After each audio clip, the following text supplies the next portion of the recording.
Johnson, you got in trouble for refusing to call trans men and women by their preferred personal pronouns. No, that's not actually true. I got in trouble because I said I would not follow the compelled speech dictates of the federal and provincial government. Here's what's happened with Bill C-16 and the surrounding legislation. Free speech is the mechanism by which we keep our society functioning. Why should your right to freedom of speech trump a trans person's right not to be offended? Because in order to be able to think, you have to risk being offensive. I mean, look at the conversation we're having right now. You know, like you're certainly willing to risk offending me in the pursuit of truth. Why should you have the right to do that? It's been rather uncomfortable.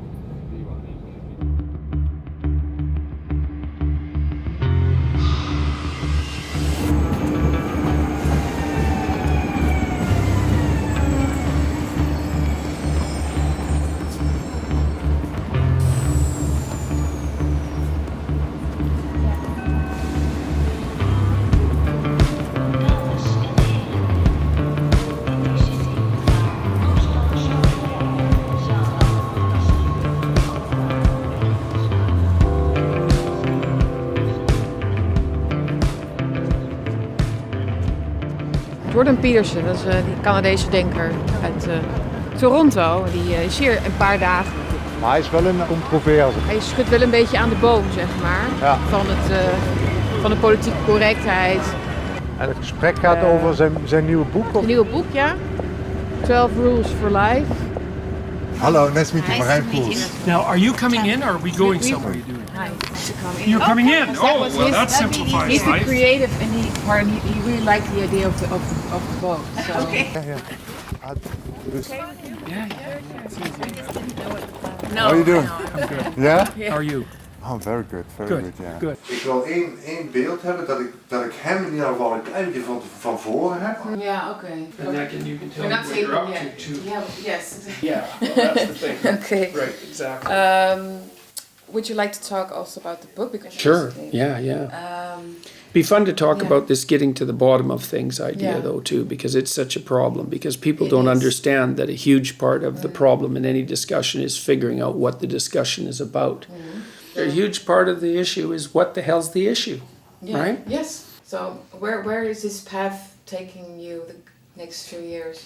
Oh, well, you know, what are my plans? I don't really have any plans for the next few years. Well, it's too unpredictable. I think it's walking away with you a little bit at this point. Not a little bit. I'm surfing a 500-foot wave, you know, where catastrophe can break loose at any moment. It's like, well, that's what I'm doing. If I've said anything that, well, I can give you an example. So about 3 months ago, my neighborhood was blanketed by these posters. I brought it. Yeah. And the poster is quite the thing because, you know, the person, that's the one. Community safety, it's a work of art, this thing. About a block away from where I live, there's a big rock in a park, and they completely covered it. They covered totally, like the telephone poles and all sorts of places in my neighborhood. And so, first of all, there's a hotline to my employer, so that's cool. And then the next thing is community safety bulletin, so that's sort of a sexual predator thing. There's an immediate accusation that I've been campaigning against the human rights of women, people of color, Muslims, and LGBT people. I have open associations with neo-Nazis, and that I've been referred to as a Nazi philosopher by the leader of the new Constitution, which they spelt wrong, by the way, Constitution Party of Canada. It's like a party no one's ever heard of. And they've come to a point, I think, that they don't even see what the other side is doing. They don't understand conservatives at all. No. Well, there's no desire to understand or to. But is it self-protection? Is it? They inhabit an ideological micro-universe, and if you let one snake in, then all hell will break loose. Is that why their censorship laws are coming into practice now? Definitely. They're calling it fake news. Oh yeah, fake news. So what does that mean? Well, it's something I don't agree with. Well, once you allow any example of censorship, it'll multiply beyond. We live in a world of chaos and order. And since then, I've been accused of doxing my students. Horrible, but comical.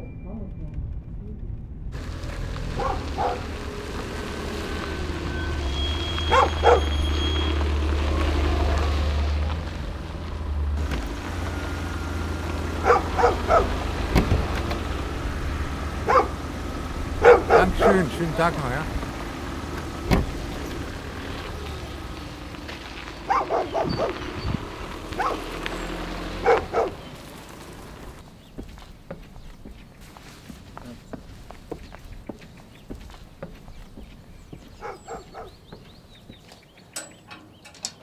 Back in 2017, I made a documentary wherein I raised questions about climate change and energy politics.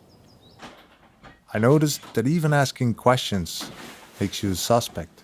Nou, als je de film The Uncertainty Has Settled van Marijn Poels ziet, nou, dan ga je op zijn minst twijfelen. It is not your typical climate change documentary at all. Maar wordt op veel plekken geweerd en mag niet vertoond worden. Dus geven ze argumenten, de organisaties? Ja, is het verantwoord om in deze tijd dat klimaatverandering al onder druk zit, door het opkomend populisme deze film te vertonen? Ja, en dan is het antwoord op die vraag is nee, gaan we niet doen. Ja. Von deutschen Medien blockiert und von grünen Ökolobbyisten aktiv bedroht und teils als Nazi beschimpft. Bart Verreggen, bent klimaatwetenschapper. We hebben vandaag diverse klimaatwetenschappers gebeld en velen voelden zich niet geroepen om in gesprek te gaan met Marijn Poels. Een documentaire die heel wat forse misvattingen over klimaat tentoonspreidt, waarbij niemand gediend is. Ja, beide partijen aan het woord. En ik vind dat heel gezond in de journalistiek en ook in het publieke debat. En toch zegt u bij roken dat het daar niet gezond is, bij gezondheidseffecten van roken. Dan vraag ik me af waar u daar een andere mening over komt. Ja, maar ik vergelijk klimaat niet met roken. Ik heb een film gemaakt over het klimaat en niet over het roken. We should allow ourselves to ask questions without being demonized or silenced. I was a climate denier, merchant of doubt, conspiracy theorist. So when they level those accusations at you for what could be an innocuous idea or just the fact that you're willing to have a debate about these ideas, the expectation is that you will shut up and quit talking about it.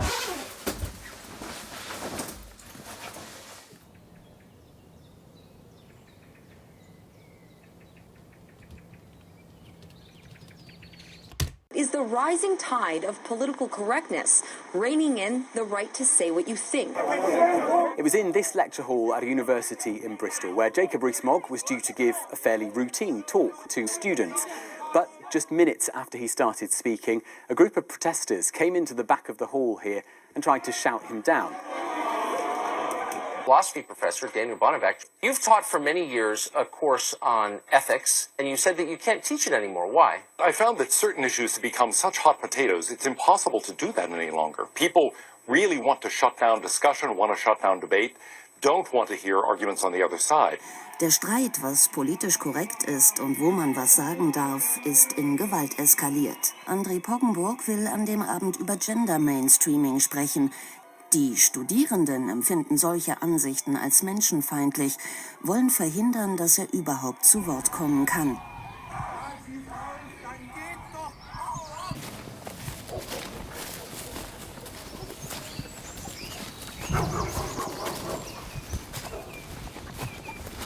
Also ich spüre es auch, ne, dass die Menschen zu sehr angepasst sind, ne, dass sie lieber weniger sagen, ne, ja, als dass sie sich die Schnute verbrennen. Die haben Angst einfach. Komisch, ja? Ja, die gucken nach allen anderen, wie verhalten die sich, ne, ja, und das kopieren die dann quasi. Aber du hast auch in der DDR gelebt, hè? Wie alt warst du da? Als die Mauer gefallen ist, ja, da war ich 25. Im besten Alter, ja. Früher hat man natürlich auch so eine Art von politisch korrekt. Darf auch nicht alles sagen. Sicherlich. Wie hat das ausgesehen? Naja, es gab diesen sozialistischen Mainstream, ne, ja, die Floskeln und ja, es gab diese ganzen Funktionäre, die Strukturen, das System, ne. Und wenn du da ständig gegen angeschimpft hast und solcherlei Sachen, ne, dann wurdest du da richtig hart für bestraft.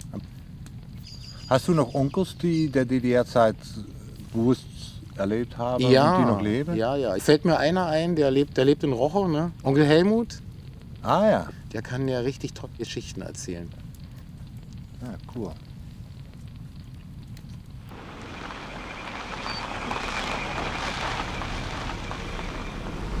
Also mit politischer Korrektheit war das ja so, bei uns wurde ja von vornherein der Stalinismus sollte ja hier eingeführt werden.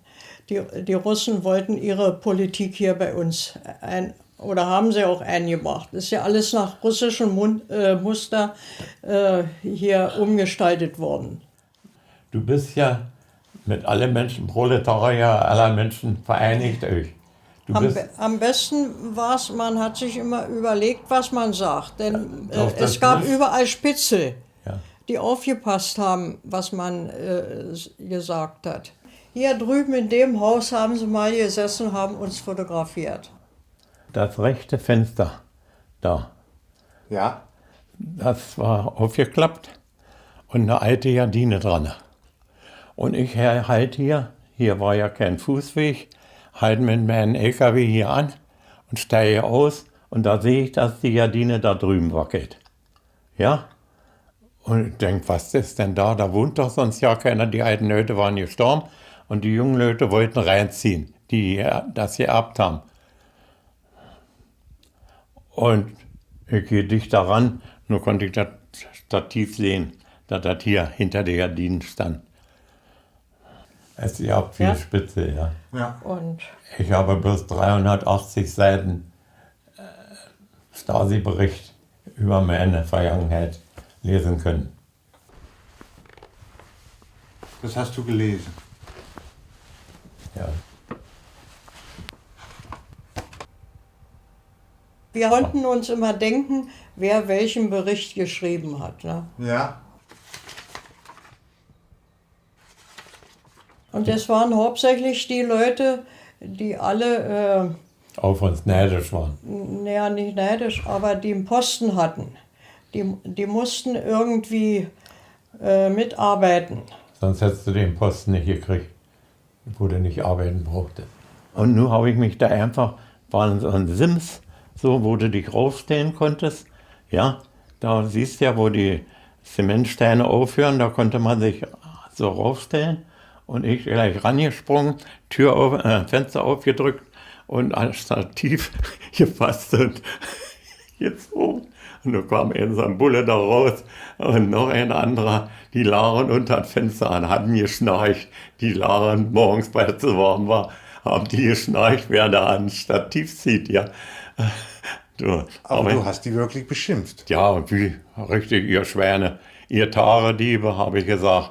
Ihr lungert hier rum und andere müssen so früh morgens arbeiten.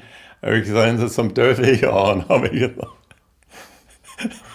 Da hast du doch Mut gehabt. Ja, habe ich, wirklich. Das habe ich, ja.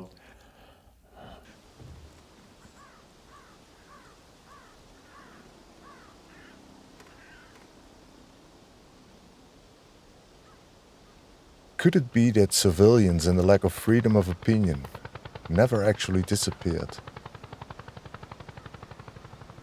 but simply morphed into different forms in different times? Am 14. Dezember soll im Berliner Kino Babylon der Karlspreis an den unabhängigen Journalisten Ken Jebsen vergeben werden. Kultursenator Klaus Lederer hat sich zu der geplanten Verleihung auf Social Media geäußert. Der Preisträger ist durch offen abgründigen Israel-Hass, typisch antisemitischer Denkmuster und Verschwörungstheorien in Erscheinung getreten. Vom Geschäftsführer des Kinos Babylon würde ich mir angesichts dessen die Courage wünschen zu sagen, als Plattform für diesen Wahnsinn stehen wir nicht zur Verfügung. Finanziell von der Kulturbehörde abhängig, hat sich das Babylon vorerst dem Druck von oben gebeugt und die Veranstaltung abgesagt. Zensur ist es, sagt Jebsen in einem Interview mit RT Deutsch. Ja, vollkommen absurd. Das ist wie, wenn man einen überführten Massenmörder in einer Zeitung interviewt, dann würde man die Zeitung bezichtigen, die das Interview geführt und abgedruckt hat, dass sie mit dem praktisch gemeinsam im Geist dieselben Werte teilen. Niemand würde auf die Idee kommen. Aber das ist die heutige Methode, Leute aus dem Journalismus, die unabhängig sind, und darum geht es ja eigentlich, die loszuwerden, indem man irgendeinen Hebel sucht, nach dem Motto, der hat mit dem geredet, dann ist er dessen Meinung. Jebsen organisiert heute Abend eine Demonstration auf dem Rosa-Luxemburg-Platz unter dem Motto Demokratie und Meinungsfreiheit verteidigen. Lasst ab von Hetze und dem Produzieren von Feindbildern. Freiheit ist immer Freiheit der Andersdenkenden. Wir protestieren hier für Freiheit des Denkens und gegen Zensur. Strange enough, Journalist Jepsen and Senator Lederer were not present at the demonstration, and unfortunately, both are unwilling to answer my questions afterwards.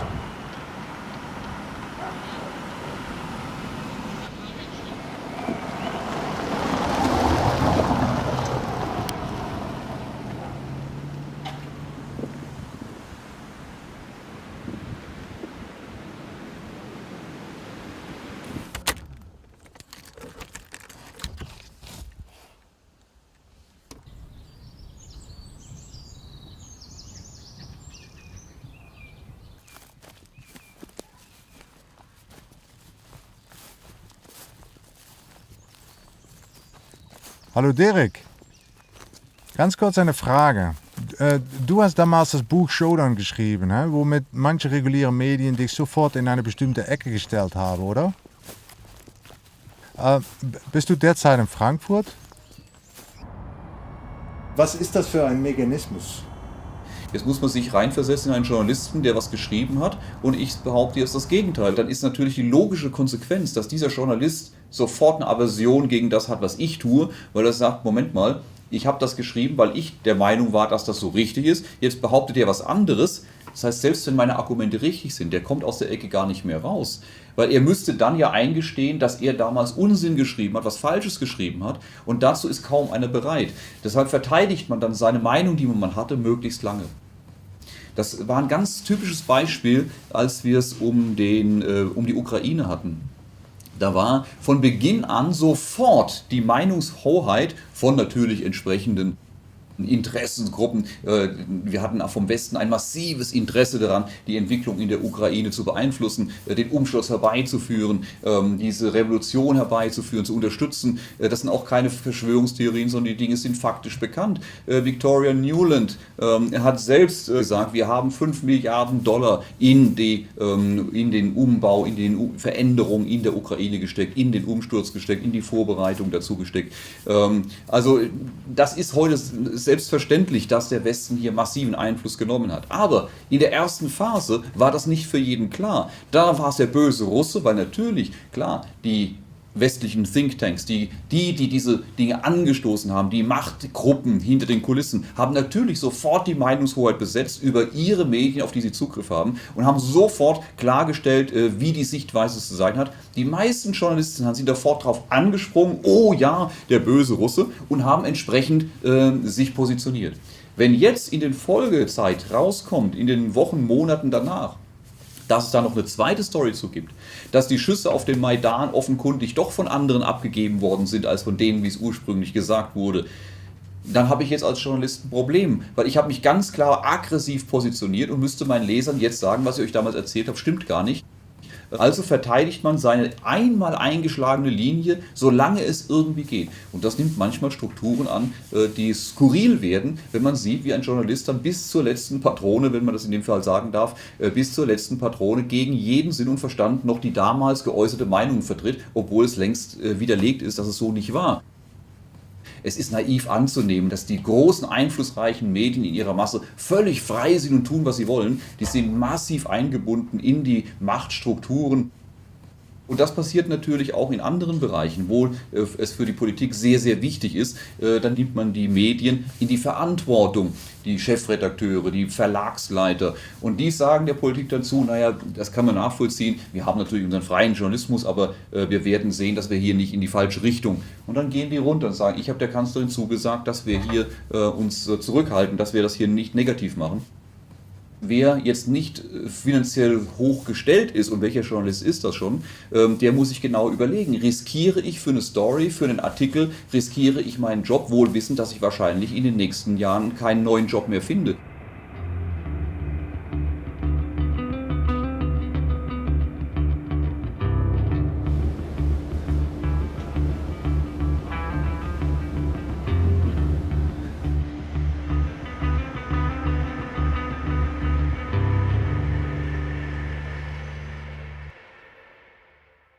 Der Protestantismus war die erste revolutionäre Bewegung, die funktioniert hat, weil es diese neue Medientechnik gab. Ich habe mal längere Zeit darüber nachgedacht, ob man die These wirklich halten kann, und bin zu dem Schluss gekommen, man kann die geradezu beweisen.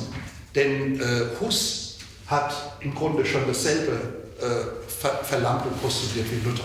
Und Hus war eigentlich noch viel mutiger als Luther. Aber Sie wissen ja, was mit Hus passiert ist. Er ist verbrannt worden. Ja, die katholische Kirche hat ihn verbrannt als Ketzer. Und Luther, wenig später, vertritt eigentlich genau dieselben Thesen und wird nicht verbrannt, sondern ganz im Gegenteil. Er wird zum Helden einer neuen Religion. Habe ich recht, wenn ich sage, dass der Medien derzeit immer weniger analysiert und objektiv berichtet, stattdessen immer mehr eine politische Seite vertritt? Ich sehe das in jedem Falle so. In Deutschland kann man das auch auf eine gewisse Tradition zurückführen. Die deutschen Journalisten waren immer schon stolz darauf, auch Meinungsjournalisten zu sein. Nur hat sich jetzt unheilvollerweise das Informieren und die Meinung miteinander verschmolzen. Und heute bieten uns die Journalisten, gerade die Mainstream-Journalisten, auch gerade der öffentlich-rechtlichen Sender, die meisten Informationen schon mit damit verknüpften Meinungen. Das heißt, man lässt den Einzelnen gar nicht mehr die Freiheit, sich zu Informationen, neue Meinungen und eigene zu bilden, sondern man macht deutlich, zu diesem Sachverhalt gibt es nur eine akzeptable Meinung. Und diese Verschmelzung von Meinung und Information ist eigentlich der Tod des Journalismus und der Tod der Aufklärung. Und insofern haben wir wirklich einen kritischen Augenblick erreicht. Aber wenn man abweicht von der politischen Mainstream, wird man sofort in der falschen Ecke gestellt. Was ist das für ein Mechanismus? Ja, es ist eigentlich der traurigste Mechanismus, den es in einer Demokratie geben kann, dass Demokratien leider auch den Nebeneffekt haben, dass, wenn sich erstmal eine Mehrheitsmeinung gebildet hat, eine Minorität oder eine abweichende Meinung sofort stigmatisiert wird. Man wird gewissermaßen zum Sündenbock, man wird zum Outcast und da sind leider Gottes auch Medien sehr stark mitbeteiligt, denn Medien können wie eine Art mittelalterlicher Pranger wirken. Nicht, wenn man sich erst einmal exponiert hat mit einer abweichenden Meinung und die Medien greifen das auf und bringen das ins Bild und zeigen den entsprechenden Ton, dann ist man im Grunde die Negativfigur schlechthin, der Sündenbock, der ausgetrieben werden muss aus der Gemeinschaft, damit sie wieder heil wird. Und dieser uralte Mechanismus ist leider Gottes noch sehr aktuell und es zeigt sich gerade bei all den Themen, die sehr stark moralisiert werden. Also alle politischen Themen in Deutschland werden fast, wenn sie heiß sind, sofort moralisiert, sodass an der Stelle von richtig und falsch oder interessant und uninteressant die schlimme Alternative tritt, gut oder böse. Und wenn Sie eine abweichende Meinung äußern, gehören Sie zu den Bösen. In dem Konflikt um den Giftanschlag auf einen früheren Doppelagenten in Großbritannien wächst der Druck auf Russland. Russia is responsible for the attack. That it is highly likely that Russia was responsible for the attempted murder that took place on the streets of Salisbury. Dass Russland in Verbindung mit diesem Nervengasanschlag steht.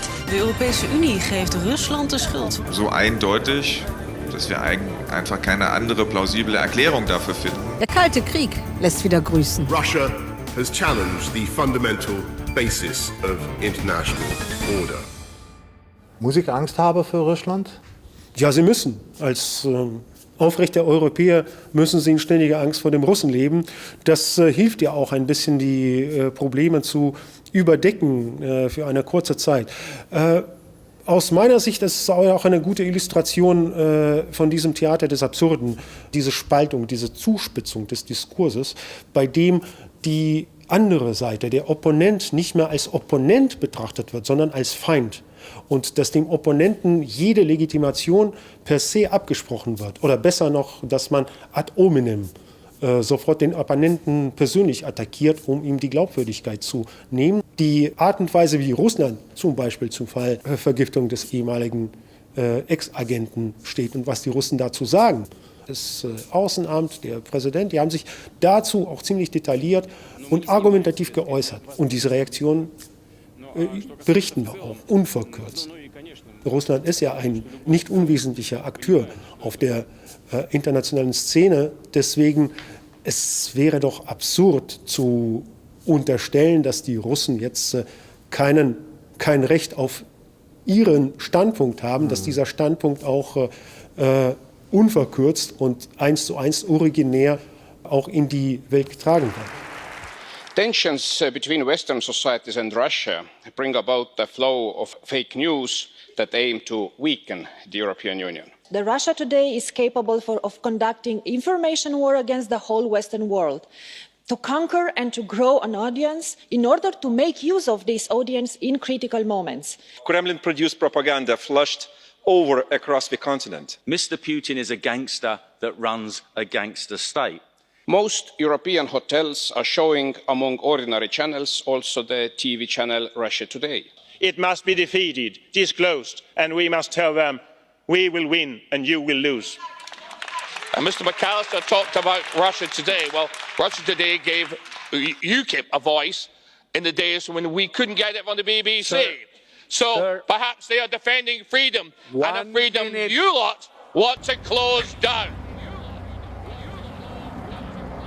Wir sehen uns als einen Beitrag zu der Meinungsvielfalt in Deutschland und wir gehen davon aus, dass auch eine andere Meinung, abweichende von dem, die Leitmedien in den Schlüsselfragen der Innen- und Außenpolitik haben, wie NATO, Russland, Syrien, Euro etc., dass man auch diese andere Meinung einfach verkraften können muss. Wir sind vor allem hier für den deutschen Leser und Zuschauer da und wir berichten hauptsächlich über die inlandpolitische Themen.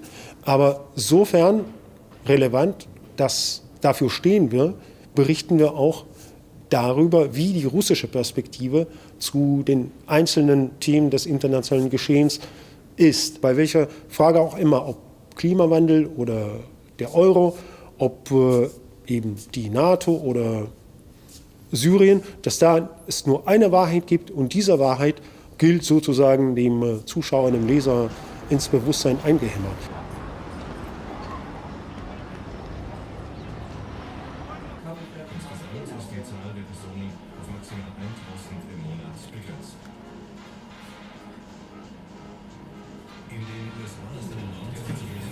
Ja, danke schön. Bitteschön. Danke. Dag Jan, hoe is het? Bij mij is alles goed, ja, prima. Zeg Jan, je bent al jaren onafhankelijk journalist en schrijft kritische artikelen over bijvoorbeeld klimaatverandering. Hè? Hoe vrij is de onafhankelijke journalist eigenlijk nog? De onafhankelijke journalist die zal nog wel vrij zijn. De vraag is alleen hoeveel onafhankelijke journalisten zijn er nog. Je mag wel over klimaat berichten, heel graag zelfs, maar je mag maar op één manier berichten. Je moet zeggen, de aarde is gevaarlijk aan het opwarmen, de menselijke CO2 is de fout en enkel windmolens en zonnepanelen en elektrische wagens samen met een beetje geothermie en getijdenenergie zijn de oplossing om ons te redden van dit doemverhaal.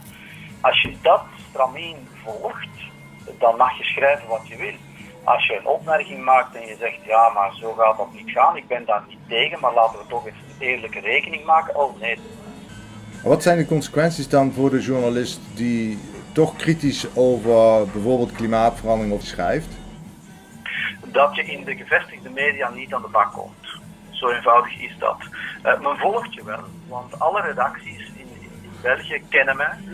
Ze weten wat ik schrijf, ze lezen ook wat ik schrijf. En dat merk ik ook aan de manier waarop dat ze praten met de hoofdredactie bij ons. Ze proberen ook artikels te verwijderen, ze proberen tussenkomsten te doen, ze proberen je op sociale media weg te zetten. En hoe zetten ze jou dan weg? Als klimaatnegationist. Ik heb vorig jaar een artikel geschreven. Dat ging over een wetenschappelijke studie die dus uitgevonden had dat er plotseling toch 170 miljard ton meer CO2 in de atmosfeer mocht uitgestoten worden vooraleer er een gevaarlijke opwarming zou kunnen zijn. Ja, als je daar dan over schrijft en je maakt de bedenking dat die professoren dat 20 jaar volhouden dat het 70 miljard ton is en dan plotseling is het 240 miljard ton en je maakt daar een opmerking over, dan gaat men jou wegzetten als klimaatnegationist, terwijl je enkel maar bericht op wat er in die studie is gezet. Maar omdat je niet schrijft wat zij willen dat je zou schrijven, probeert men toch tussen te komen. En dat vind ik dan erg bedenkelijk. Een paar weken geleden kom ik die man tegen en ik geef hem een hand. Ik zeg, kijk, we moeten daar eens over praten. Dan zegt hij, nee, ik praat niet met klimaatnegationisten. En dat is een redacteur, een politiek redacteur van een van de grootste kranten hier in dit land. Dat is beangstigend, dergelijk gedrag. Van de redactie heeft men al de doordag gevraagd, ja, maar we laten een debat organiseren na de universiteit. En Jan Jacob zal er weer naartoe komen en we gaan erover praten. Nee, dat gaat niet. En dan zegt men, ja, iemand die dat verdraait of iemand die de wetenschap niet onderschrijft, daar gaat men niet meer praten. En dan zeg ik u altijd, ja, maar als u het zo goed weet, als u alle waarheid intact hebt, waarom praat u dan niet met mij? Dan kan het toch niet moeilijk zijn om mij te ontmaskeren als iemand die onzin vertelt. Maar blijkbaar gebeurt dat niet. Je bent een vijand en die vijand moet bestreden worden. Zo ervaar ik het eigenlijk.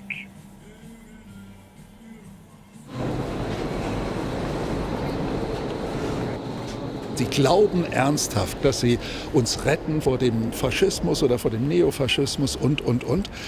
Das Problem ist eben nur, sie halten uns als Bevölkerung nicht mehr für mündige Menschen. Denn wenn uns unterstellt wird, wir sind mündig, wir sind erwachsen, dann müssten wir auch in der Lage sein, selbstständig uns vernünftige Urteile über Informationen zu bilden. Und da sehe ich das große Problem. Und deshalb sind wir auf dem Gegenpol der Aufklärung angelangt. Die Aufklärung da ging es darum zu informieren, damit die Menschen sich selbstständig eine Meinung bilden und selbstständig denken können. Und heute geht man davon aus, die Kunden sind nicht mehr mündig, die Bürger sind nicht mehr mündig. Gott sei Dank gibt es verantwortungsvolle Politiker und Journalisten, die uns auf den rechten Weg bringen. Und das ist allerdings sehr fatal. Denn das ist das Traurige, der Journalist als Volkshochschullehrer. Das ist eine Figur, die wir nicht brauchen und die bald abgelöst werden muss von einem frischen, neuen Journalismus, der sich wieder an die alten Ideale zurückerinnert. Objektive Berichterstattung und den Bürgern die Chance geben, sich eine eigene Meinung zu bilden.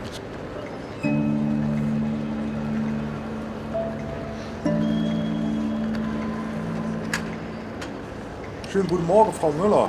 Herr Poels. Ja, ich bin sogar in Leipzig angekommen. Der Anfang des Ganzen war ja, als ich mich mal lauthals über Markus Lanz beschwert habe. Ja. Er hat eine eigene Sendung und hatte damals die Sarah Wagenknecht in seiner Sendung, die Fraktionsvorsitzende von der Linkspartei. Zu tun, das ist Aushöhlung von Demokratie. Selbst Gregor Gysi hält. Das sind doch, mal im Ernst, das sind doch so schrille Töne und auch populistische Töne, für die man dann auch Applaus kriegt, wie Sie gerade gemerkt haben. Wir brauchen eine Diskussion Haben Sie darüber, Angst vor der AfD in Wahrheit? Weil die Ihnen 350.000 Stimmen abgeluchst haben? Sie hat sich der AfD ja mal angenähert. Sie hat mal den Herrn Lucke bewundert, ja? In einem Spiegelgespräch. War ihm sehr nah. Wenn Das man hat nicht Herr Lucke mit Herrn sogar Lucke abgelehnt. diskutieren kann, also ich bitte Sie, ich diskutiere mit Herr jedem, Lucke, der grundsätzlich demokratisch mit ihm. Sie haben ihm ausgerichtet zugestimmt, was seine Eurokritik angeht. Sie waren sich ganz nah. Er hat so ein unmögliches Interview geführt und wollte sie vorführen und hat sie nicht ausreden lassen. Und haben eine Petition geschrieben, also raus mit Markus Lanz aus meinem Rundfunkbeitrag. Und da haben über 200.000 Leute haben das unterzeichnet. Und die Zeitungen, die haben diese ganze Geschichte begleitet. Also es gab keine Zeitung in Deutschland, in der ich nicht mit großem Bild abgebildet war. Und was war die Tendenz von den Zeitungen? Es war erstmal Verwunderung, ja, und dann wurde gesehen, dass diese Petition wirklich jeden Tag etliche tausend Leute mit unterzeichnet haben. Und dann kippte die Stimmung und dann wurde man so verteufelt. Dann war das ein Mob, der den armen Markus Lanz jagt. Und wir wurden dann mit allen möglichen Zuschreibungen bedacht, Hexenjagd und alles, was dazugehörte. Ja. Also wir hätten das bis zu 1 Million treiben können, aber ich hatte dann auch die Nerven nicht mehr dazu. Ne? Das war so eine verrückte Zeit. Aber wir haben da so viele Kontakte geknüpft in der Zeit, dass wir dann diesen Verein daraus gegründet haben. Wir nehmen Programmbeschwerden von dem Publikum auf, wenn die eine Schwachstelle im Programm entdeckt haben oder einfach eine falsche Berichterstattung, eine einseitige Berichterstattung, was in den ureigenen Gesetzen der Anstalten steht. Ja. Und zwar ist das wahrheitsgemäß, objektiv, unparteiisch und unvoreingenommen zu berichten. Und was ist die Hauptkritik an der öffentlich-rechtlichen Rundfunk? Kontra Russland, gegen Friedensbewegung, gegen Kritik an der Berichterstattung. Alles, was bestehende Narrative in Frage stellt, wird verteufelt.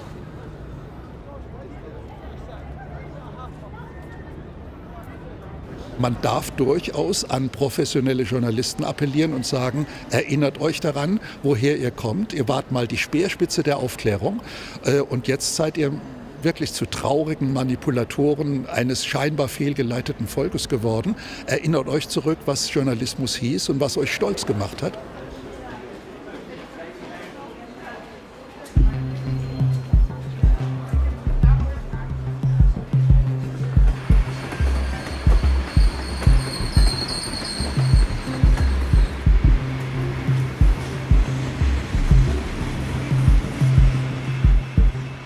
If journalism really has become political biased, with no room for different directions, then what does democracy mean? Den Gründungsvater der Europäischen Union, Richard Coudenhove-Kalergi, er sagt, wir sind über Jahrhunderte, hatten wir eine Herrschaft des Adels, des Blutes. Und er beschreibt auch, warum das durchaus sinnvoll war, dass einfach jemand, der in einem Herrscherhaus groß geworden ist und von klein auf Diplomatie gelernt hat und aufgesogen hat, eher in der Lage ist, interstaatliche Dinge zu verhandeln, als jemand, der auf dem Land als Bauer groß geworden ist und dann mit 20 sich überlegt, jetzt mal einen Staat zu führen. Und daher sagt er, das war durchaus sinnvoll, dass der Adel das gemacht hat und nicht der Bauer. Und er sagt, wir sind heute in einer Phase, wo wir auch keine Demokratie haben. Wir haben eine Herrschaft des Geldes, derer, die schon lange an der Macht sind, die Konzerne aufgebaut haben, Unternehmen gegründet haben, und zwar schon vor langer, langer Zeit, und deren Familien, deren Netzwerke. Und er sagt, dass das aber auch vollkommen in Ordnung ist, weil er sagt, dass jemand, der einen großen Konzern gegründet und hat und führt, einen größeren Überblick über die Dinge hat und Dinge besser entscheiden kann, als jemand, der seinen Alltag vor dem Hartz-IV-Fernsehen und beim Fußball verbringt. Und er sagt, wir haben heute eine Herrschaft des Geldes und derer, die ohnehin schon an der Macht sind. Eine Plutokratie nennt man das. Aber da die Menschen auf der Straße eine offenkundige Plutokratie nicht akzeptieren würden, haben wir ihr eine Scheindemokratie vorne angestellt. Die Leute haben das Gefühl, sie könnten was mitentscheiden. Tatsächlich hat ihre Entscheidung, das, was sie mitentscheiden, überhaupt keine Auswirkung auf das, was hinten dran passiert. Wie frei ist eigentlich der Markt noch? Wie viel kann der normale Mensch da noch an entscheiden? Die Notenbanken haben brutalen Einfluss, brutalen Zugriff auf die Märkte und treiben diese Märkte momentan seit einigen Jahren nach freiem Belieben. Und da ist kaum noch was im freien Markt zu spüren, der sich an den normalen Marktgesetzen orientiert. Aber natürlich gibt es auch die großen Spieler, die großen Investmentbanken, die großen weltweiten Fonds, die Billionensummen verwalten und die einen massiven Einfluss auf diese Märkte haben und den auch nutzen, die Märkte in ihrem Sinne hin und her schieben. Und da ist der kleine Anleger dazwischen natürlich oftmals Spielball dieser großen Mächte. Das ist ganz selten eine Entwicklung von Angebot und Nachfrage im Sinne der Unternehmen, zumindest was die kurzfristige Entwicklung angeht. Also die Bewegung innerhalb eines Tages, innerhalb weniger Tage oder Wochen. Das hat oftmals sehr, sehr wenig mit den wirklichen wirtschaftlichen Entwicklungen des einzelnen Unternehmens zu tun, sondern mit den Spekulationen, mit den großen Geschäften der großen Investmenthäuser. Die machen ihr Ding und manipulieren die Märkte, man kann es so sagen, die Kurse so, wie sie es gerade haben möchten. Aber irgendwann muss es krachen, oder? Wir haben eine extrem angespannte Situation an den Finanzmärkten. Wir sehen, die Zinsen sind noch immer nahe 0%. Und das ist natürlich deshalb, weil wir eine Notsituation haben. Und die haben wir jetzt schon seit 2008 und haben bisher das Problem nie gelöst. Wir haben das Problem nur vertagt, aber die Grundprobleme nicht gelöst. Und die werden immer schwieriger und immer größer. Man muss sich das vorstellen wie in San Francisco auf der Erdbebenspalte. Wir kennen die Zusammenhänge, wir sehen die Spannungen, die sich aufbauen. Die können wir auch messen, die können wir auch hier messen. Wir wissen, dass wir unter extremer Spannung in den weltweiten Finanzsystemen und in den Wirtschaftssystemen stehen. Wie in San Francisco kann niemand sagen, wann es kommt. Jeder weiß, dass irgendwann the big one kommt. Und der nächste große, der kommt, da sind wir uns mit den meisten Experten einig, wird näher an 1929 liegen als an dem, was wir 2008 erlebt haben. Aber wer sind dann die Plutokraten? Wer sind die Eliten? Ich würde sagen, es sind Machtnetzwerke, die über Jahrzehnte, wenn nicht sogar über 200 Jahre entstanden sind, die sich zum Teil massiv gegeneinander stellen, die massive Kämpfe auch gegeneinander, eigene Interessen verfolgen, die sich in anderen Dingen wieder miteinander vereinen. Und deren Machtkämpfe, das erleben wir dann oftmals in dem, was wir im Alltag in merkwürdigen Entwicklungen sehen, was tatsächlich Machtkämpfe hinter den Kulissen dieser Eliten waren. Eines der wesentlichen Ziele dieser Eliten ist es, die Menschheit zusammenzuführen, die Welt zusammenzuführen. Eines Tages wird die Welt zusammengewachsen sein, werden die Menschen gemeinsam ihre Probleme lösen. Und man wird über Religionsunterschiede, Hautfarben, Rassen und so weiter wird man lachen. Das wird aber auf normalem Wege viele hundert Jahre in der Zukunft liegen. Namhafte Wissenschaftler wie Stephen Hawking sagen, die Zeit haben wir nicht mehr. Wir verfügen heute über solche Massenvernichtungswaffen, die in einem der nächsten großen interkontinentalen Konflikte freigesetzt werden, dass sie die Menschheit ausrotten, bevor wir als Menschheit zusammengefunden haben. Wir sehen momentan viele Entwicklungen, die dazu ausgelegt sind, dieses Zusammenwachsen der Menschheit möglichst zu beschleunigen. Das führt zu Reibungshitze, wenn ich was beschleunige, und das sehen wir momentan an vielen Konfliktherden. Wer das Verschwörungstheorie nennt, das andere Wort dafür heißt Globalisierung. Wir werden diese Machtstrukturen nicht verändern. Mir geht es aber darum, dass die Gesellschaft wieder eine Stimme haben muss gegen die Plutokraten, die hinter den Kulissen immer frecher werden und die demokratischen Kontrollmechanismen, diese Scheindemokratie zumindest hatte in der Vergangenheit durch noch lange freie Medien, eine gewisse Kontrollinstanz, sodass sie nicht alles machen konnten, was sie wollten. Da gab es noch so ein bisschen Massenkontrolle, dass man nicht ganz frei einfach Willkür walten lassen konnte. Das verlieren wir momentan gerade. Das heißt, wir wandeln von der Plutokratie hin zur Kleptokratie. Früher hat man Politiker beeinflusst. Die Politiker wurden vom Volk gewählt und die Elite haben dann versucht, die Politiker zu beeinflussen. Die Mühe macht man sich heute teilweise gar nicht mehr, sondern bringt die eigenen Leute gleich in die Ämter. Dann muss man auch niemanden beeinflussen, weil man sitzt ja selber da. This is not a time right now to wishful thinking the government is going to sort things out. Washington is not the biggest player in this. The global bankers are the biggest players. The governments don't rule the world. Goldman Sachs rules the world. How much are you paying for gas, for electricity, for your credit cards? Great vampire squid, wrapped around the face of humanity, relentlessly jamming its blood funnel into anything that smells like money. Jeder nehme, was er kann, jeder bediene sich, wo er gerade möchte. Und die Medien sind so handsam, dass sie das nicht thematisieren. Und damit wird es immer leichter, sich immer unverschämter zu bedienen. Und die Bevölkerung steht staunend da und wundert sich, was da passiert. Die Interessen der Gesellschaft fallen momentan komplett hinten runter, weil es keinen Vertreter mehr gibt, oder keinen Zusammenschluss der Bevölkerung, der Bürger mehr gibt, die mit einer Stimme sprechen. Aber die Elite natürlich sehr organisiert ihre Macht immer weiter ausbaut und damit natürlich immer aggressiver einfordert.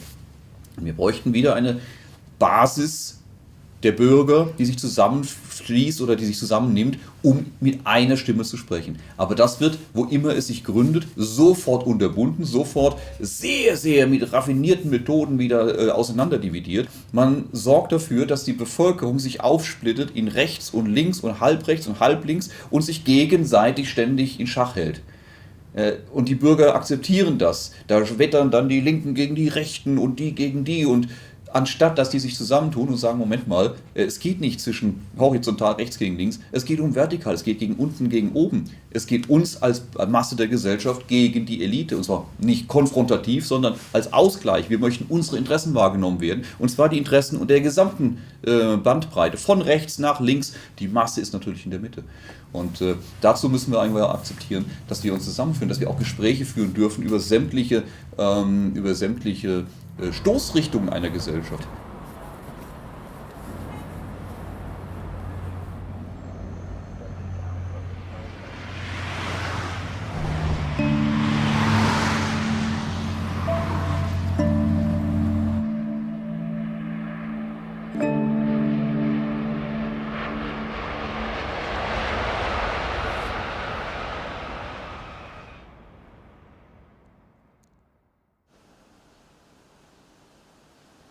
people have to understand that the left and the right need each other. The liberals and the conservatives need each other. A fair bit of your political preference is determined by your biological temperament. So if you're a creative type who's kind of disorderly, then you're likely to be on the liberal left end of the distribution. And if you're a non-creative type, especially if you're orderly, then you tend to be on the right-wing end of things. They exist because some of the time your best strategy is to do what other people have done and shut the hell up and just do it. Run the algorithm, right? The pathway's already laid clear. It works. Stay in the damn rut and move forward. And when things are going right, it's the right approach. The problem is that sometimes it's not the right approach because something is shifted. And so something new has to emerge. And so then there's a bunch of people who are adapted to the new. And so they're going to lean to the left. The only way that we can survive the fact that we're different and the fact that we need each other is by continually talking. We have to talk constantly. It's like, well, how much of what we're doing should we preserve versus how much of what we're doing should we transform? And the answer is, well, we don't know because the environment keeps changing. So what do we do about that? We talk. The alternative is to separate, as you pointed out, into two camps that don't talk. The consequence of not talking is that you fight. That's the end game.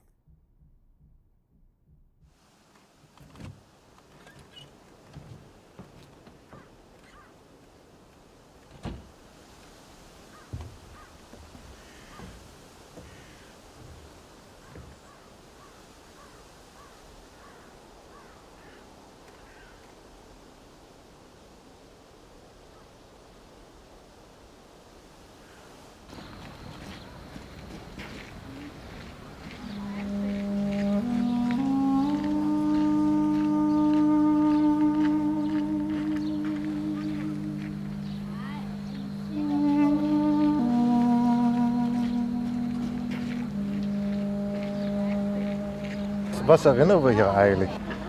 Das erinnert an die damals Kalte Krieg, zwei verschiedene Gesellschaften,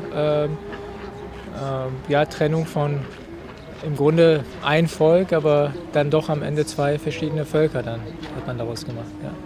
Dass auf einmal Familien getrennt wurden, die sonst immer zusammengelebt haben, sich nicht mehr sehen durften, ohne einen wirklichen Grund dahinter zu sehen. So als Außenstehender hat man das ja überhaupt nicht verstanden, dass man da jetzt einfach getrennt wurde, nicht mehr auf die andere Seite durfte. Das ist jetzt nichts, sagen wir mal, was Besonderes, es ist nur eine Mauer. Ne? Aber die Geschichte hinter dieser Mauer, ne? Was wirklich passiert ist, wie viele Leute versucht haben, über diese Mauer zu klettern, ne? Was wirklich hinter den Mauern oder hinter den Kulissen passiert ist, ne? Das ist interessant, sich mitzunehmen.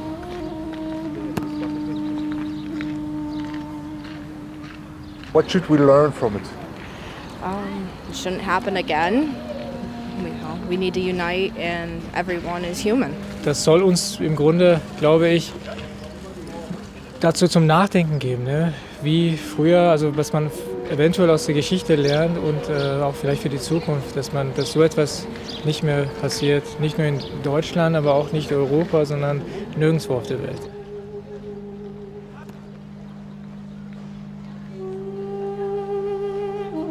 I think it's not the wall we should remember, but what has animated us to build it.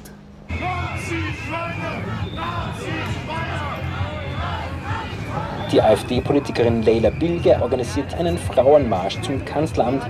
Wenn die Polizei Frauen rät, nicht mehr alleine joggen zu gehen, ist eine Grenze des Ertragbaren erreicht. Bilge ist Kurdin und ehemalige Muslimin. Vor über 30 Jahren flüchtete sie mit ihren Eltern vor der Verfolgung in der Türkei nach Deutschland. Hier in Deutschland veranstaltet sie Benefizkonzerte und hält Vorträge über den Islam, Kinderehen und Frauenrechte. Das brachte ihr Drohungen von Islamisten ein. Auch die Medien mögen sie nicht mehr, seit sie zur AfD ging und kritisch über den Islam und die deutsche Flüchtlingspolitik spricht. Wir demonstrieren gegen den geplanten Frauenmarsch eines AfD-Mitglieds. Wieso wir jetzt, also plädieren letztendlich dafür, dass sie für Frauenrechte eintreten, aber letztendlich spielen sie eigentlich nur rassistische Ressentiments aus, eben weil sie sagen, Sexismus sei eben nur importiert, Sexismus von Muslimen beispielsweise oder so etwas in die Richtung. Deswegen stehen wir hier und deswegen demonstrieren wir gegen die AfD und gegen diesen AfD-Frauenmarsch. Und was versuchen Sie heute? Den Frauenmarsch zu blockieren? Wenn es möglich ist, werden wir das versuchen, natürlich. Weil die AfD ist erstens furchtbar nach rechts abgedriftet und agiert mit menschenverachtender Denkweise. Beispiel ist jetzt heute zum Beispiel der Grund, dass sie hetzt, dass deutsche Frauen nicht mehr sicher leben könnten, wegen der bösen muslimischen Männer meistens. Aber es heißt heute eine Frauenmarsch. Das ist für die Frauenrechte. Ja, da brauche ich keine AfD, dann mache ich das lieber mit denen hier. Ich brauche es mit dieser Hetzpartei nicht.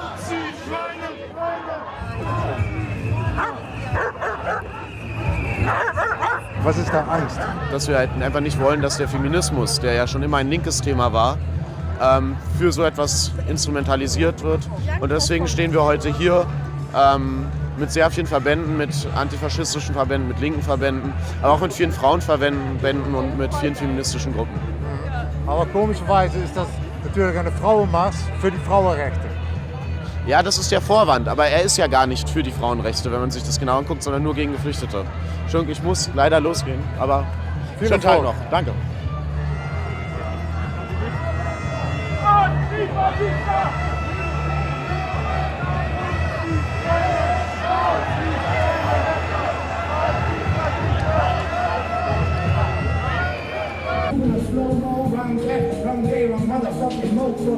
Give two shits about no metro, bro code. It's strictly family Steve, chicken family cheese. I ain't trying to get my soul sold. Good evening, Dave. Marijn here. Yeah, listen. Are you still working at the university? I'm working on some stuff, and it might be good to catch up. Yeah. The Monday morning at okay. That's perfect. It seems to me that conversation is getting shut down where reasonable arguments are ignored and contested by the color of a flag. One of the big debates in moral psychology at the moment is over the relationship between emotions and our conscious, rational thinking. So David Hume, a famous philosopher from Edinburgh, said that reason is the slave of the passions, and it ought to be the slave of the passions. When we make moral judgments, when we make political judgments, what we're really doing is having an emotional reaction to some situation or some story, something that has happened. And then what our reasoning does is comes along after that emotional reaction and then makes up some neat little story about it. But what's actually doing the work, many people think, in making us have the moral and political beliefs that we do, are those initial emotional reactions. Let me give you an example. When I went on holiday over Christmas, I wanted to take a notebook so I could write down any ideas that I was having about the books that I was reading. I had a choice of 2 notebooks at the airport shop. One was this incredibly expensive, fancy writer's notebook. The other one was a very cheap notebook that had a Union Jack on the front. Now for me, because of the particular sort of person that I am and the particular history that I've had, a Union Jack has a certain set of associations, a certain kind of network of stories and emotional reactions with it that I'm not completely comfortable with. Okay. But in the end, it was so much cheaper that I thought I would just buy it anyway. Just yesterday, I had to go to a meeting and I had to, I'd been asked to bring a notebook with me. And when I was leaving the house, I was reaching around for a notebook, picked up my Union Jack notebook. It was the first one I could find. I thought, wow, this will be a bit embarrassing taking this to the meeting. But it doesn't matter. It's a stupid thought, I thought the rational part of my mind would win the day over the emotional part, so I took the notebook to the meeting. As soon as I kind of got to the meeting, put the notebook down on the table, I was incredibly embarrassed. I was sure that everybody in the meeting was kind of, seeing the notebook, judging me, thinking about what sort of person that I was. Then the first thing that I did when I got out of the meeting was went and threw the notebook in the bin.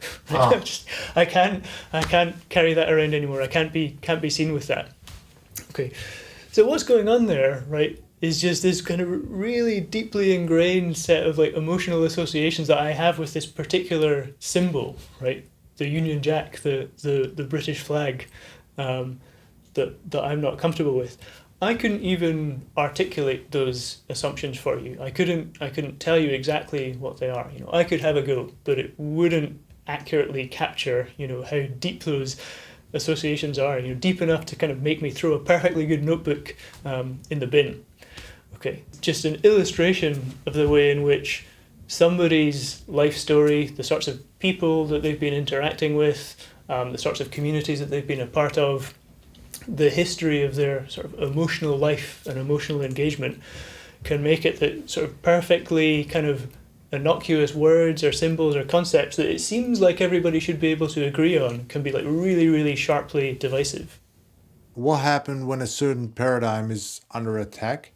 A cognitive scientist called Jonathan Haidt to say that humans are 90% chimp and 10% bee. Okay, and what he means by that, right, is that 90% of what's going on in our minds is chimp-like. But there's also this 10%, according to Haidt, that is bee-like. You know, it's communal, right? We see ourselves as defined in terms of the networks that we're a part of. And obviously bees, they're things that are willing to die, right, in protection of their hive under certain circumstances. He talks about a thing that he calls the hive switch, okay, where you can put people in a psychological circumstance where the selfish monkey part of their brain gets shut off and the hive-ish bee-like part of their brain takes over. And instead of being individuals, instead of thinking for ourselves, instead of stepping back from the beliefs and associations that we have in virtue of the community that we're in, we can just knit closer together in that community, okay? And just, you know, refuse to listen to those outside influences and just focus more on what binds us together, the people who we're agreeing with, who are being attacked by this outside influence.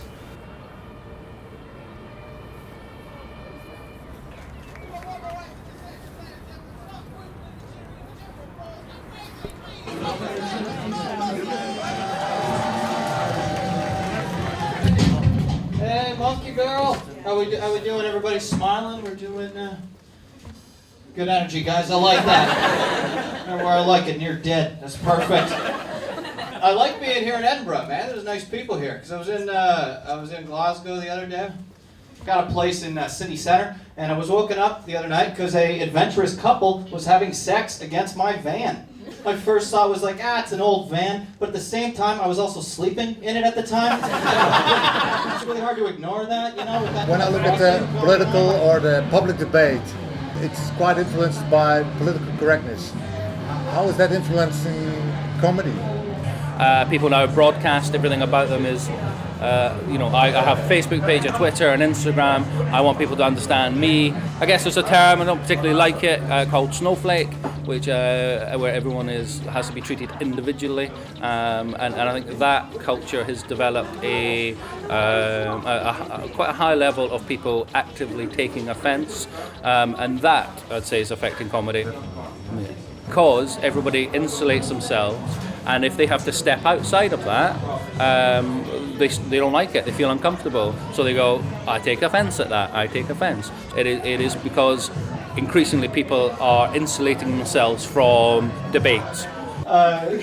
Too much time went by, and I thought it'd be just weird at this point. You know, I didn't want to be that old man, you know, that just opens up his front door like, hey, you crazy kids, get off my property! I don't want to do that. No, I'm not that guy. I came to this decision. I just hopped in the front seat, moved the van forward a foot, and stopped.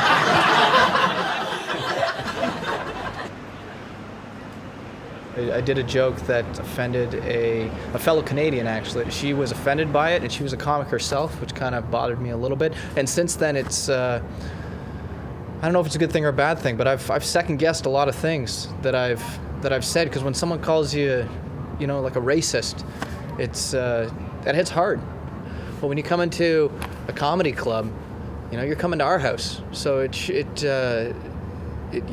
should be ready for that. You should be ready to laugh, because otherwise, you you've come to the wrong place. Go watch a Disney movie. What is the underlying thing? I think it comes down to the way most of us, like I'm 30 and I was born in 1987, and I feel like they call us millennials, but I feel like most of us, we were coddled as a child. You know, we were held a little bit too much. Like I hear stories from my parents that, you know, they would go outside and play and they wouldn't come back until the sun came down. Whereas, you know, growing up, my parents had to know where I was going. You know, they wouldn't let me sleep overnight some places. They're just a lot more careful. And I think that has resulted in us being oversensitive. Is just what it comes down to. I think it really stems from a lot of our childhood. Everyone was told they're so special, and because of that, a lot of people can't take a joke now, and it's unfortunate because it's. I feel like every topic, like nothing's untouchable, and that's what's so great about it. Because if you feel bad about something, it's a release. You know, it's a way to let go and to find kind of the bright side on a dark issue.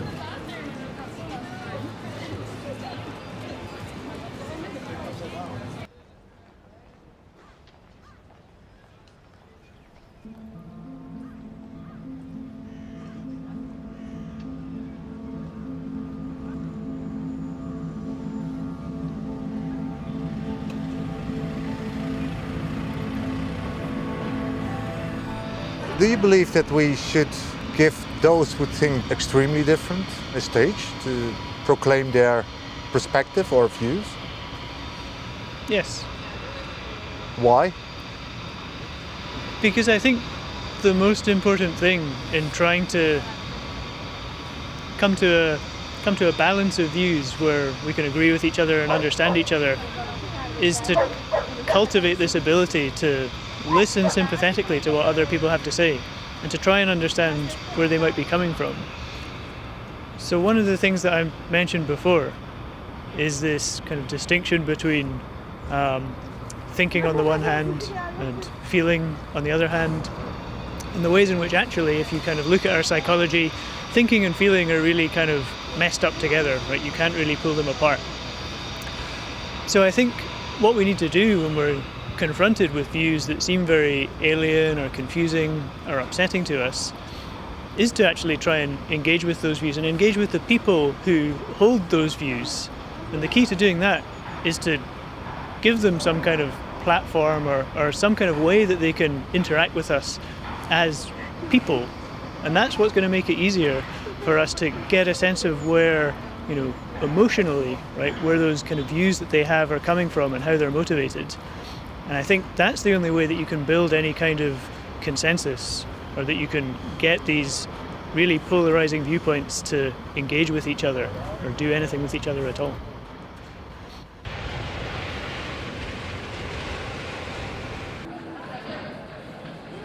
The lack of freedom of opinion is growing, and so are the consequences. From the debate on climate change, migration and geopolitics, to even the freedom to make a joke. What happens if we tolerate some views and silence others?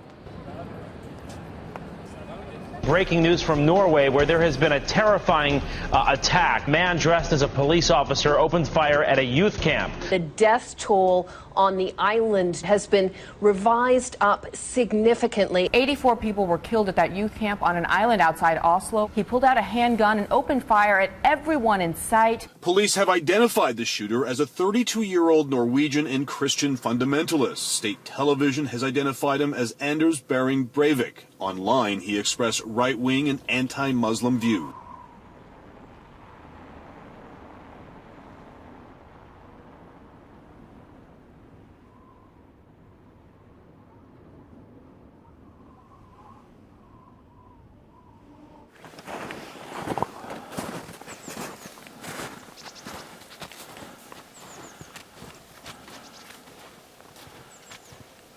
Breivik spent about an hour, a bit more than an hour, walking around on the island and shooting people. And it's a very small island.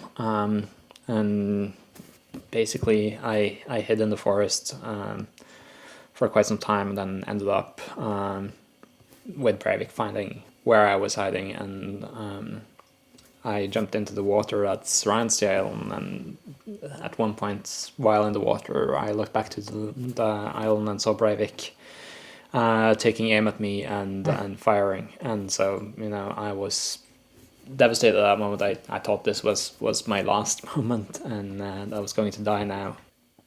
But he missed, and I managed to make my way around some bushes and hide in the water while Breivik went up on the island and got captured. So that was one of the last things that he did. What was the feeling you were left by, that first week or that first month? I mean, just I was in shock. I mean, everyone would be, I suppose, after something like that. It was a very surreal time, really. How did you cope with that kind of anger or hate? I mean, I never felt really anger or hate as part of my response to what had happened. I mean, it was painful, and it really sucked. Is kind of the best way to say it. But because it was so painful and because it sucked, I wanted to make sure that others didn't have to go through the same thing, and so that's kind of been my primary driver. Has since then been trying to make sure that people don't shoot at each other, essentially, and try to work against that. And people look at the kind of shallow headlines. Breivik was a far-right extremist. Yes, he was a far-right extremist. He was extremely skeptical to migration. He was extremely skeptical to, any changes in what it means to be a Norwegian Christian man. But no one asked who else believes in this. Who are the people you meet at the pub who say, I agree with Breivik's politics, not with his actions? I've met those people.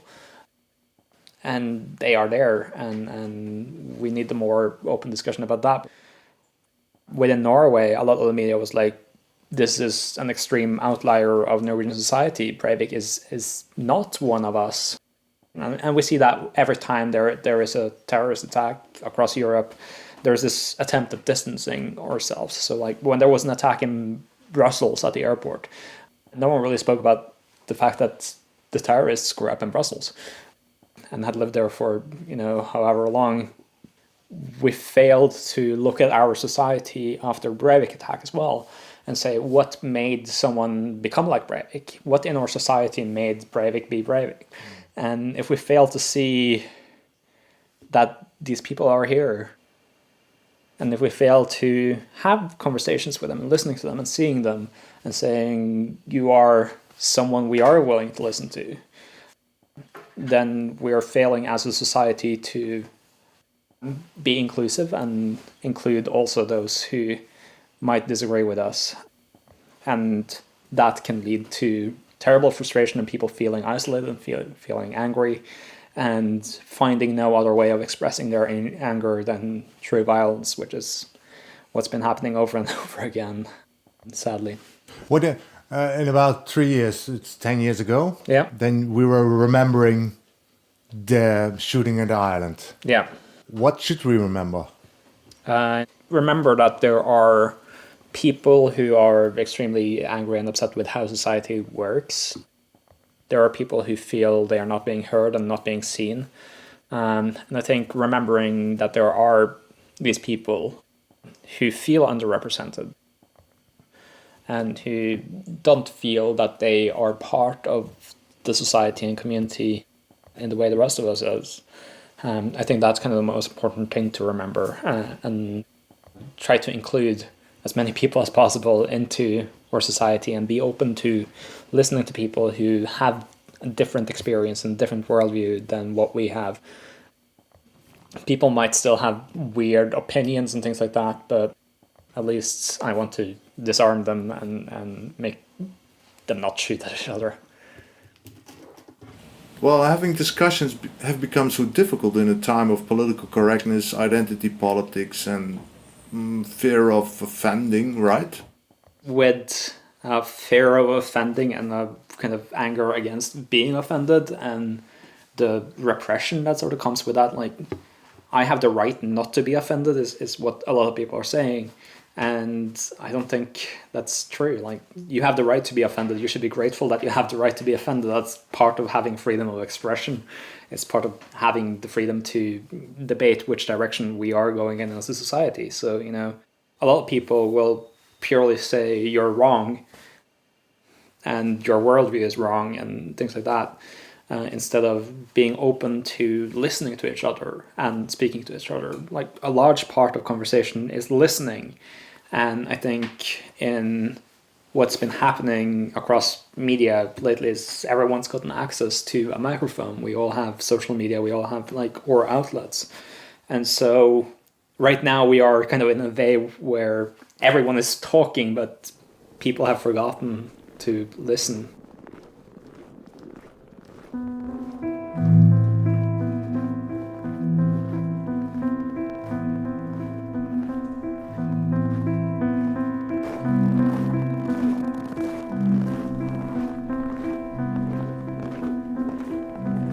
You said that you went back to the island with someone from the radical right.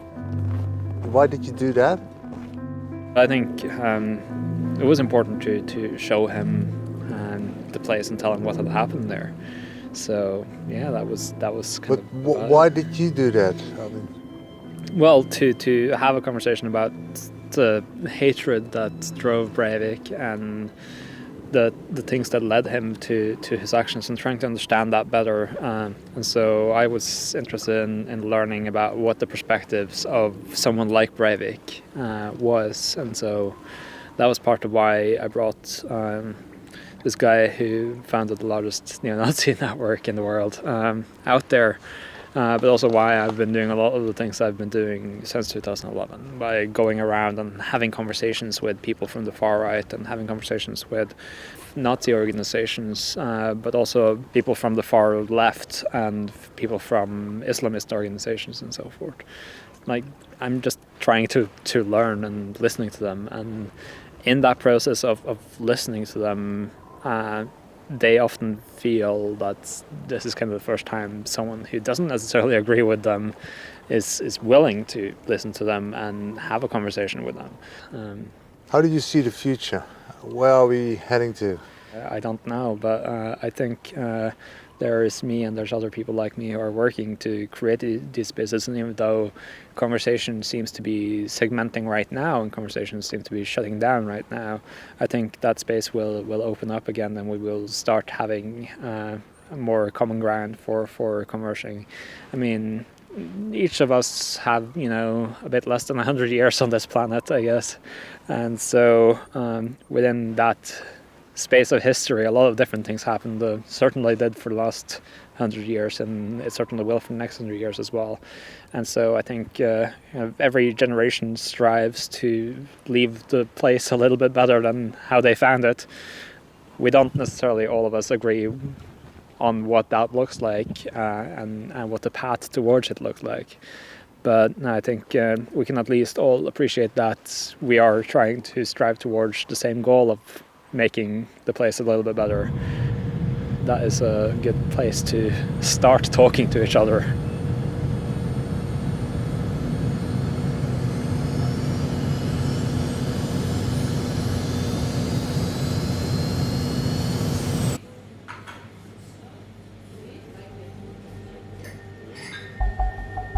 Extreme worldviews are not dangerous in themselves. Not wanting to understand them, however, is.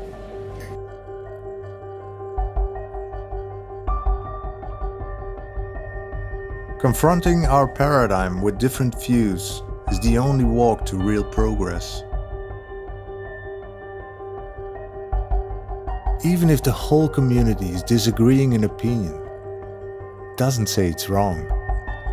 It's different, and it has a reason.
It's written all over the place in the Western media. Alexander Dugin, you are the most dangerous philosopher in the world. Why should I fear you? If I know this label, I know this way to call my ideas, and I'm very proud of it, to say the truth, because I think that to be human is very dangerous, and to be human is first of all to think.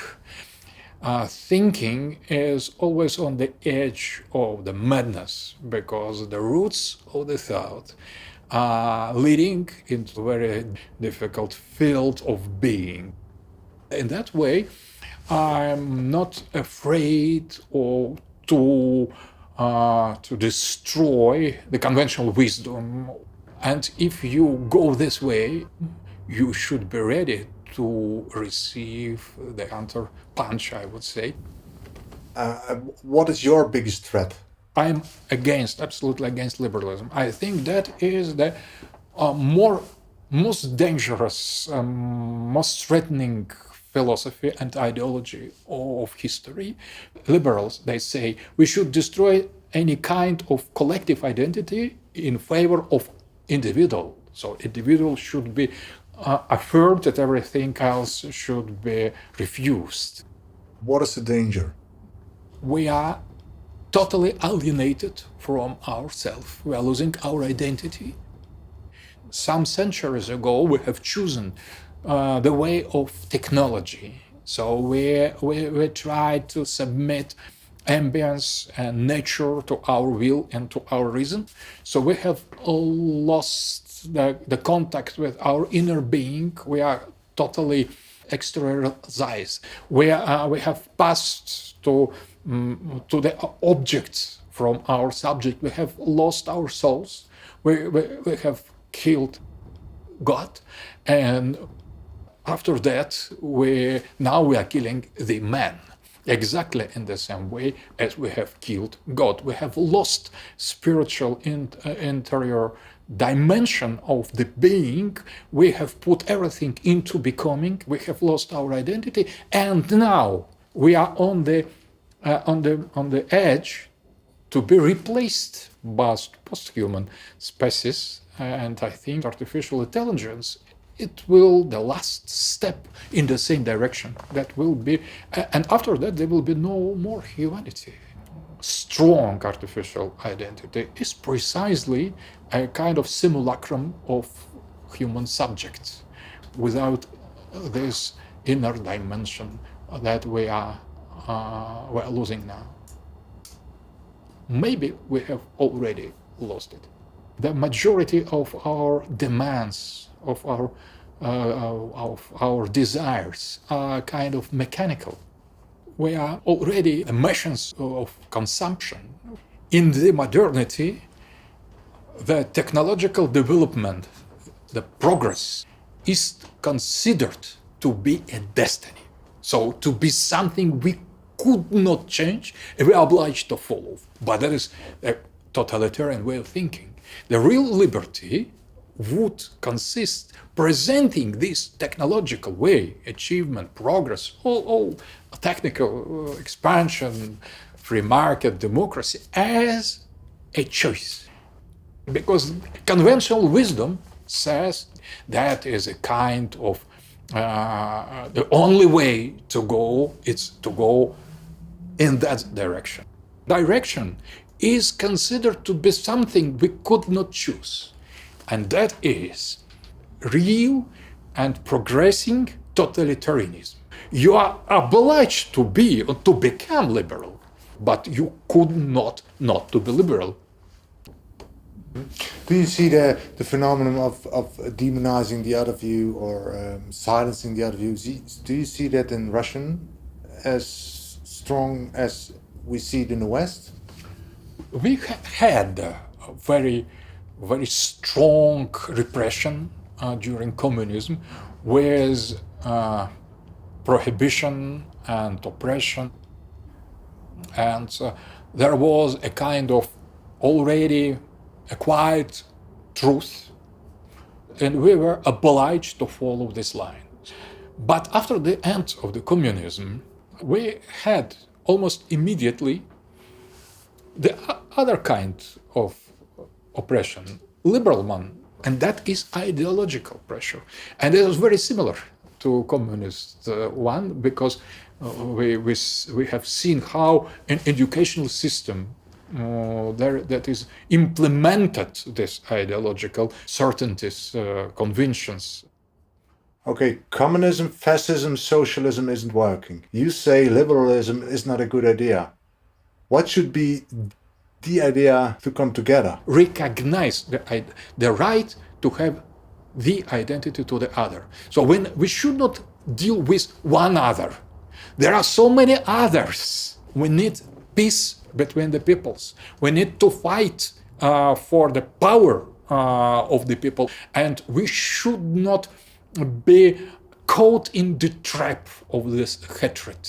So blame Russian is very, very bad strategy, and that is a strategy to provoke the hatred, the war, and not dialogue. I don't think that the Russia is the center, not at all. Russia is one of the cases, one of the poles of multipolar world, and we need to fight together, the peoples of Europe and America and Africa and Islamic world, against the elite of Europe, of America, of Africa, of Russia. Globalization is monologue of the West. It is not dialogue or polylogue. I think that we need to recognize the right to any society, any people, and only in this dialogue of all these carefully studied and accepted as human dignity, purely humanistically accepted partners, we could arrive at something like globalization, or not globalization, but a kind of concert and symphony of humanity. Symphony, not only one note. And that is how we could win them.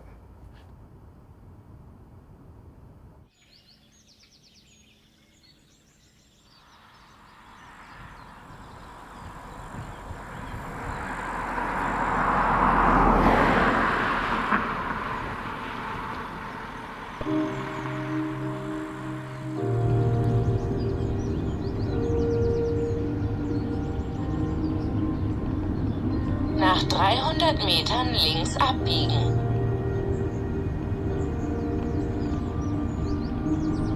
Links abbiegen.